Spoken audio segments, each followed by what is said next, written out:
ശ്രീ ഹാഷിം അരിയിൽ ഇവിടെ 10 വർഷം മികച്ച ഭരണമാണ് കാഴ്ചവെച്ചത് എന്നുള്ളതിൻ്റെ ജനാധിപത്യപരമായ രീതിയിലുള്ള യഥാർത്ഥ വിലയിരുത്തൽ ജനം തന്നെ നടത്തിക്കഴിഞ്ഞു. നമ്മൾ കണ്ടതാണ്. പിന്നീടും താങ്കൾ പറയുന്നു പാർട്ടി ഏകകണ്ഠമായാണ് പിണറായി വിജയനെ പ്രതിപക്ഷ നേതാവ് സ്ഥാനത്തേക്ക് തിരഞ്ഞെടുത്തത് എന്നുള്ളത്. അത് പാർട്ടിയുടെ കാര്യം എന്ന് പറഞ്ഞൊഴിയാൻ ഈ അവസരത്തിൽ കഴിയില്ല. കാരണം വലിയ രീതിയിലുള്ള ജനരോഷമാണ് തെരഞ്ഞെടുപ്പിൽ പ്രതിഫലിച്ചത് എന്നുള്ളത് രാഷ്ട്രീയ നിരീക്ഷകരടക്കം വിലയിരുത്തിയതാണ്. അത്തരത്തിലുള്ളത് തന്നെയായിരുന്നു കനത്ത പരാജയം LDFന് ഏറ്റുവാങ്ങേണ്ടി വന്നതും. അതുമാത്രമല്ല, പാർട്ടിയെ വിമർശിച്ച് CPMൽ നിന്ന് പുറത്തുപോയവരൊക്കെ തന്നെ മിന്നുന്ന വിജയം കാഴ്ചവെക്കുകയും ചെയ്തു. പിന്നീടും എന്തുകൊണ്ട് പിണറായി വിജയൻ എന്നുള്ള ഒരേ നേതാവിൽ തന്നെ നിൽക്കുന്നു എന്നുള്ളതാണ്. ഒരുപക്ഷെ ഒരു ധാർമ്മിക ഉത്തരവാദിത്വം ഏറ്റെടുത്തുകൊണ്ടെങ്കിലും അതൊന്നും മാറ്റി നിർത്താൻ അല്ലെങ്കിൽ മാറി നിൽക്കാൻ തയ്യാറാകണ്ടേ? അതല്ലേ യഥാർത്ഥ രീതിയിലുള്ള ഒരു ഇടതുപക്ഷത്തിന്റെ സ്വഭാവം? ഇടതുപക്ഷത്തിന്റെ സ്വഭാവം എന്ന് പറയുന്നത് ഭൂരിപക്ഷത്തിനൊപ്പം പോകാന്നല്ല, നിലപാടുകൾക്കൊപ്പം പോകുക എന്നുള്ളതാണ് ഇടതുപക്ഷത്തിന്റെ നയം. ഭൂരിപക്ഷം ഒരു കള്ളം എല്ലാവരും കൂടെ ഒന്നിച്ച് വിളിച്ചു പറഞ്ഞ അത് സത്യാന്ന് പറഞ്ഞിട്ട് ജയ് പറയാനല്ല. ഇപ്പം VD സതീശന്റെ കൂടെ ഒരു വലിയ മാസ് എൻട്രി ഉണ്ടായി, ജനങ്ങൾ ഉണ്ടായി എന്ന് പറയുന്നു. ആ ജനങ്ങളൊക്കെ വിളിച്ചു പറഞ്ഞത് കൊണ്ട് അതൊക്കെ ശരിയാന്ന് KC വേണുഗോപാലും അതുപോലെ തന്നെ രമേശ് ചെന്നിത്തലയും സമ്മതിക്കൂലല്ലോ. ഭൂരിപക്ഷം നോക്കിയിട്ടല്ല, നിലപാടുകൾ നോക്കിയിട്ടാണ് ഇടതുപക്ഷം അതിന്റെ തീരുമാനങ്ങൾ എടുത്തത്. ശക്തനായ നേതാവാണ് സഖാവ് പിണറായി വിജയൻ. 10 വർഷം കേരളത്തെ കൊണ്ടുപോയ ആൾ. നിങ്ങൾ പറയുന്നത് എന്താണ്? പിന്നെ ഇവിടെ ഉണ്ടായിരുന്ന പ്രശ്നം 5 കൊല്ലം ട്രഷറി പൂട്ടാത്ത ഗവൺമെന്റ് ചരിത്രത്തിൽ ഉണ്ടായിട്ടുണ്ട്. ഇന്ത്യയുടെ ചരിത്രത്തിൽ ട്രഷറി പൂട്ടിന് ഒറ്റ ദിവസം പോലും ട്രഷറി പൂട്ടാണ്ട് നിന്നിട്ടില്ല. ശമ്പളം മുടങ്ങിയിട്ടില്ല, ഉച്ചക്കഞ്ഞി മുടങ്ങിയിട്ടില്ല, പാഠപുസ്തകം താമസിച്ചിട്ടില്ല. ഇതൊക്കെയല്ലേ ഒരു ഗവൺമെന്റിന് ചെയ്യാൻ പറ്റുന്നത്? അതല്ലേ പരിമിതികൾക്കുള്ളിൽ നിന്നുകൊണ്ടാണ്. കേന്ദ്രം നൽകേണ്ടുന്ന ഫണ്ട് നൽകാതിരുന്നിട്ട് പോലും അതിന് ഒരു കൊച്ചു സംസ്ഥാനത്ത് നിന്ന് ബദൽ സംവിധാനം കൊണ്ടുവന്നിട്ട് അത് നടത്തിയിട്ടുണ്ട്. അത് നടത്തിയത് ജനങ്ങളിലേക്ക് എത്തിക്കുന്നതിൽ, അവരുടെ ഇടയിലേക്ക് പോകുന്നതിൽ പരാജയമൊന്നുമില്ല. കാരണം എല്ലാവരും പെൻഷൻ വാങ്ങിയവരാണ്. അവരുടെ കയ്യിലേക്ക് കൊണ്ടു കൊടുക്കപ്പെട്ടതാണ്. 1600 രൂപ അവസാനത്തെ ഒരു വർഷം മുന്നേ വരെ വാങ്ങി. 2000 രൂപ കൊടുത്തു. അവസാനം ഏപ്രിലുള്ള കൊടുക്കേണ്ടുന്നത് പോലും കൊടുത്തിട്ടാ പോയത്. ഏപ്രിൽ മാസത്തെ കൂടെ കൊടുത്തിട്ടാ പോയത്. ഇത്രയും വലിയൊരു സംവിധാനത്തിൽ നിന്നിട്ട് 4000 കോടി ബാക്കി വെച്ചിട്ട് ഇറങ്ങുന്ന ഒരു ഗവൺമെന്റ് ആ നിലക്കല്ലെങ്കിൽ പറയേണ്ടത് കേന്ദ്ര ഗവൺമെന്റ് പറയണ്ടേ?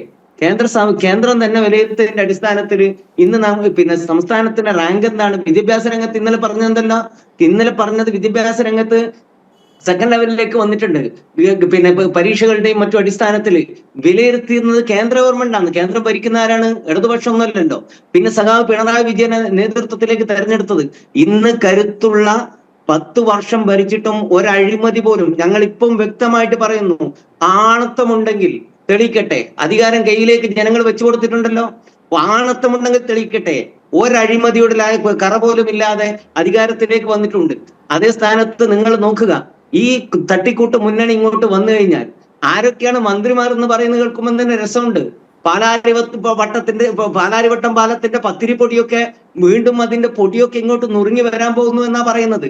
ഇവിടെ ഞാനൊരു കാര്യം പറയട്ടെ, മുസ്ലിങ്ങളുടെ പേരിലുള്ള ചില അവകാശ തർക്കങ്ങൾ ഇവിടെയൊക്കെ നടക്കുന്നുണ്ട്.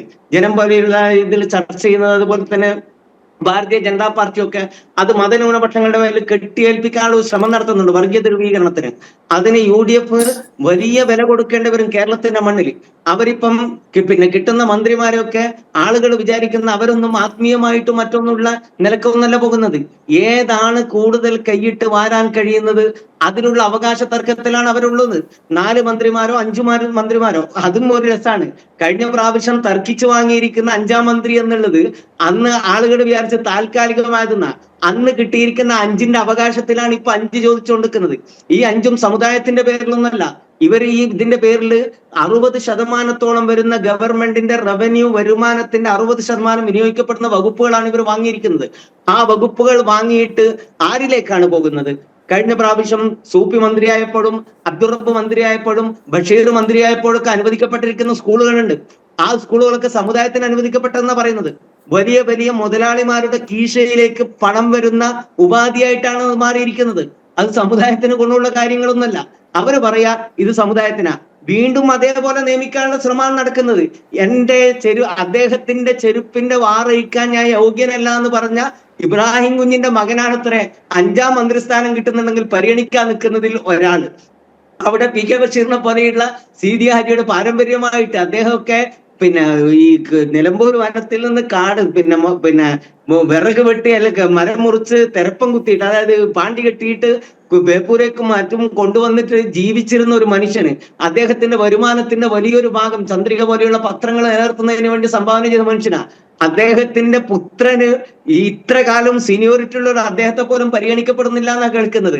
അദ്ദേഹത്തെ പരിഗണിക്കാത്തതിൽ അതിശയോക്തിയൊന്നുമില്ല. കാരണം ജമാഅത്തെ ഇസ്ലാമിയുടെ ഇടപെടല് ഇതിലുണ്ടെന്നുള്ളതിന്റെ വ്യക്തമായ ഒരു ഇതുണ്ട്. കാരണം ഇവർ തമ്മിലുള്ള ഒരു അന്തര പ്രശ്നമുണ്ട്. ഈ മുജാഹിദ് ജമാഅത്ത് തമ്മിലുള്ള ഒരു തർക്കം, ആ തർക്കത്തിലൊക്കെ പിന്നീട് ഒരിക്കൽ വരേണ്ടുന്ന വിഷയമാണ്. ഈ ഇവിടെ ഞാൻ പറഞ്ഞു വരുന്നത്, അന്ന് സീതി ഹാജി ഉള്ളപ്പോഴും അദ്ദേഹത്തെ മന്ത്രിയാക്കിയിട്ടില്ല എന്ന് മാത്രമല്ല, അവസാനം അദ്ദേഹത്തെ തഴഞ്ഞപ്പോ അദ്ദേഹത്തിന്റെ സങ്കടം പോയിട്ട് പറഞ്ഞത് കെ കരുണാകരനോട്. കെ കരുണാകരൻ അദ്ദേഹത്തെ ചീഫ് വിപ്പ് ആക്കി. അന്ന് സീതി ഹാജി പറഞ്ഞ ഒരു വാക്കുണ്ട് ലീഗ് നേതൃത്വത്തോട്, പാർട്ടി എന്നെ ചീപ്പാക്കി,